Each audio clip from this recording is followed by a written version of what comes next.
네, 샬롬 반갑습니다. 저는 이번 여름 소아시아로 선교를 다녀온 청년부 융예술 자매입니다. 보안상의 문제로 학생들의 얼굴과 나라는 공개할 수 없는 점 양해 부탁드립니다.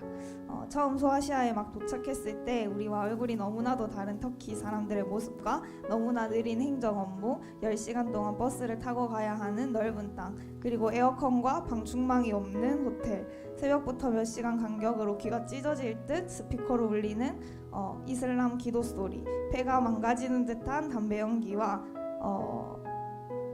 담배 냄새야말로 한국과 너무나 다른 이곳에서의 삶의 방식과 문화에 여기서 어떻게 지내지 걱정부터 들었습니다. 걱정이 가시기도 전에 저는 빨리 사역에 집중하려면 물갈이와 일사병과 시차 적응과 싸워야 했습니다. 하지만 감사할 것이 없는 이 모든 상황에서 저의 입술을 원망과 불만보다 감사와 기도로 바꾸어 주신 하나님을 찬양합니다. 학생들의 사역과 다르게 간사인 저는 역할이 달랐습니다. 학생들처럼 현지 아이들을 만나지는 않았고 학생들이 가장 좋은 사역을 하기 위해 매일 저녁을 만들고 선교사님 자비랑들과 만나 회의하고 소통하는 역할을 했습니다. 그래서 저는 어떻게 복음을 흘려 보낼 수 있을까 많은 생각이 들었습니다. 그러던 중 만나게 해주셨던 한 친구와의 얘기를 들려드리려 합니다. 간사님들과 카페에서 회의를 하고 있는데 옆에 터키 친구가 자꾸 저를 힐긋힐긋 보는 게 느껴졌습니다. 제가 쳐다보자 그 친구가 저에게 한국어로 안녕하세요 하며 먼저 말을 걸어왔습니다. 그때 저는 보안을 지키지 못했을까봐 실수한 건 없는지 머리 굴리기 바빴습니다. 다행히 이 친구는 한국어를 그렇게 잘하는 편이 아니라서 저희의 대화를 알아듣지 못했습니다. 서로 짧은 영어를 조금씩 하며 이 친구의 현지 이름이 너무 어려워 한국어로 단비라는 이름을 지어주었습니다. 단비는 저희가 첫 번째 한국인 친구라며 아주 좋아했지만 한참 남은 회의를 해야겠다는 생각에 저는 학생들에게 단비를 소개시켜 주었습니다. 아쉬워하는 단비의 얼굴을 뒤로 하고 저는 숙소로 돌아갔습니다. 그날 저녁 그리고 다음날 아침 묵상 시간을 가지며 하나님께 정말 죄송했습니다. 한 영혼을 귀하게 여기는 마음을 잃어버리고 묵상한 것과는 반대로 일을 우선순위로 하는 저의 모습을 보았기 때문입니다. 바로 단비에게 연락해서 다시 만날 약속을 잡고 이틀 뒤 단비와 다시 만났습니다. 서로 여러 주제로 대화하다가 자연스럽게 코리안 컬처데이에 초대를 했습니다. 다행히 알바를 6개나 하고 있었던 단비의 일정 중 컬처데이 날은 유일하게 쉬는 날이었고 단비가 아주 좋다며 긍정적인 반응을 보였습니다. 이번에는 이런 좋은 마음을 가진 친구를 만나면 이전에는 이런 좋은 마음의 친구를 만나면 일희일비했던 저였지만 유난히도 변덕이 심한 이 나라 친구들이었기 때문에 더욱더 기도로 준비했습니다. 코리안 컬처데이 날이 다가오고 시간이 거의 다 되었는데도 단비가 오지 않아 연락을 했더니 발목이 탈구가 되어 병원에 있다는 연락을 받았습니다. 그리고 엎친 데 덮친 격으로 교회 건물 전체에 정전이 일어났습니다. 준비한 프로그램이 모두 컴퓨터로 하는 것이었기에 저희는 당황할 수밖에 없었습니다. 저는 방으로 들어가 이 상황과 저의 마음을 두고 기도했습니다. 우리를 방해하는 어둠의 권세들이 우리의 발목을 잡을 수 없음을 분명히 알았습니다. 그렇게 기도를 마치고 방문을 나오는 순간 불이 번쩍하고 들어왔습니다. 이런 일이 일어난 것이 정말 놀랍기도 하고 하나님이 함께하고 계심에 정말 감사했습니다. 단비는 오지 못했지만 그동안 학생들이 열심히 만났던 친구들을 만나고 아무 일 없이 이 파티를 마무리할 수 있어 참 감사했습니다. 이후에 이 친구들이 데린 야샴이라는 현지 예배 포스터를 보고 자연스럽게 예배에 참석하는 것을 보며 하나님의 일하심이 참 놀랍게 느껴졌습니다. 저는 너무나 아쉬워서 한국에 가기 전 단비와 마지막 만남을 가졌습니다. 2년마다 한 번 치는 공무원 시험이 다음 날이었음에도 불구하고 저희를 위해 나왔다는 얘기를 대화 중에 듣게 되었습니다. 제가 해줄 수 있는 것은 없지만 오늘 꼭 이 친구에게 가장 귀한 복음을 전해주고 싶었습니다. 단비에게 제가 교회 다니는데 너를 위해 기도해주고 싶다고 얘기했습니다. 단비는 분명 신이 있을 거라 생각하지만 그게 이슬람이 말하는 신은 아닌 것 같다고 얘기해줬습니다.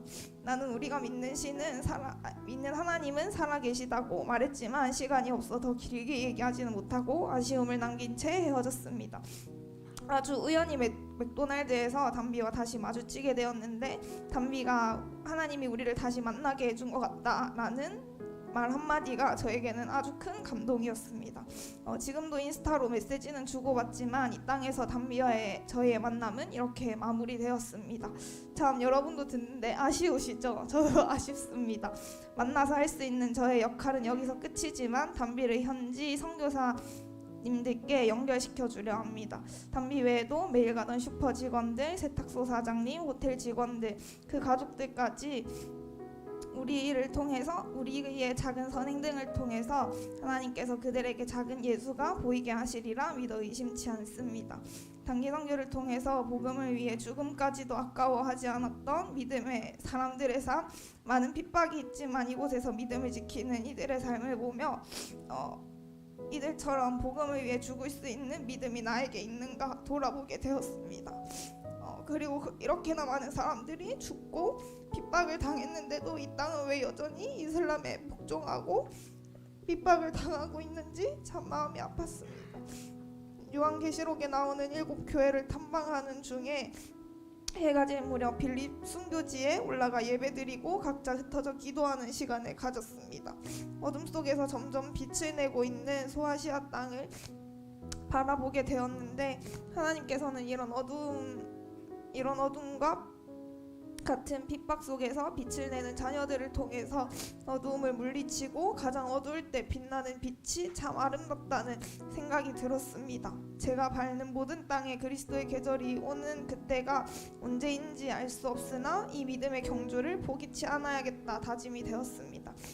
성도님들의 삶이 세상의 어두움에서 가장 빛나는 복음의 빛이 되길 소망합니다. 여기에 계신 성도님들이 매일 기도해 주신 덕분에 이렇게 한 영혼을 살리고 복음을 뿌리는 일을 잘 감당하고 돌아왔습니다.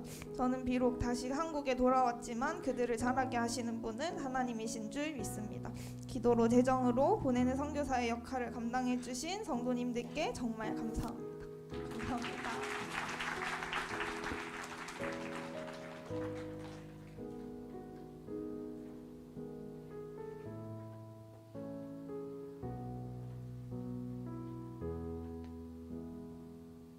저는 이번 여름 소아시아로 선교를 다녀온 청년부 지대현 형제입니다. 단기를 준비할 때 300만 원이라는 재정은 저에게 크게 다가왔던 것 같습니다. 하지만 작년 선교 때 채워주시는 하나님을 경험했기에 그 부분에 대해 끝까지 기도했습니다. 그래서 결국 결국 재정은 하나님께서 주변 동력자분들을 통해 채워주심을 통해 또 경험하는 시간이 되었습니다. 그렇게 선교가 시작되었고 소아시아 땅에 도착했습니다. 가자마자 사역이 시작되고 친구 만나기가 시작되었습니다. 저는 영어를 하지 못해 친구들 만나는 사역이 너무 큰 부담으로 다가왔습니다. 3시간이라는 시간 동안 3인 1조로 친구들을 만나고 저는 어떤 대화를 하는지 어떤 말을 하는지 전혀 알아듣지 못했지만 알아듣는 척하는 그런 힘든 시간을 보냈습니다. 네, 그렇게 이 일을 보내고 제 안에 죄송한 마음이 커졌습니다. 같은 조원들, 단기팀들, 후원자분들 하나님께 죄송한 마음이 커지면서 하나님께 원망도 했습니다. 영어를 못하고 이렇게 아무것도 못하는 나를 하나님께서 왜 이곳으로 부르셨는지에 대한 원망을 많이 했던 것 같습니다. 하지만 감사하게도 그러한 마음은 오래가지 않게 하셨습니다. 팀원들을 통해 특히 한국에서 기도해주고 있는 동역자들을 통해 위로를 받고 하나님께서 말씀으로 위로해 주셨습니다. 그때 받았던 말씀이 내게 능력 주시는 자 안에서 내가 모든 것을 할 수 있느니라, 빌립보서 4장 13절 말씀이었습니다. 하나님께서 다시 일어날 수 있는 힘을 주셨고 그 이후의 사역을 오직 하나님께 맡겨드리면서 내 힘으로 하려고 했던 교만한 모습을 회개하고 돌이킬 수 있었습니다. 그래서 그 이후에 그 지역의 친구들을 만나는 것에 대한 두려움과 부담감은 사라지게 되었습니다. 그리고 친구들을 초청하고 함께 교제하고 놀고 맛있는 거 먹으면서 직접적으로 복음을 전하지는 못하지만 우리가 기도하는 마음으로 다가갔을 때 친구들의 마음을 만지시는 성령님을 경험한 것 같습니다. 그래서 제 안에 있던 복음에 대한 틀이 깨지는 순간이었던 것 같습니다. 계시록에 등장하는 7교회를 직접 방문하고 보고 느끼면서 나에게 복음이란 어떠한 것인지 다시 한번 생각하며 다짐하는 너무나도 제 인생에 필요한 순간이었습니다. 그래서 이번 선교를 통해 하나님께서 나를 부르신 이유에 대해 더욱 명확하게 보게 되었고 알게 하셨고 배우게 하는 귀한 시간이었습니다. 앞으로 부르심에 더욱 이상 후회하지 않고 주신 말씀들 그 소아시아 땅을 위해 소아시아 땅을 위해 기도하는 자가 되어야겠다고 다짐하게 되는 시간이었습니다. 성도 여러분 덕분에 많은 것을 배우고 기도하고 무사히 잘 돌아왔습니다. 기도와 재정으로 동역해 주셔서 감사합니다. 감사합니다.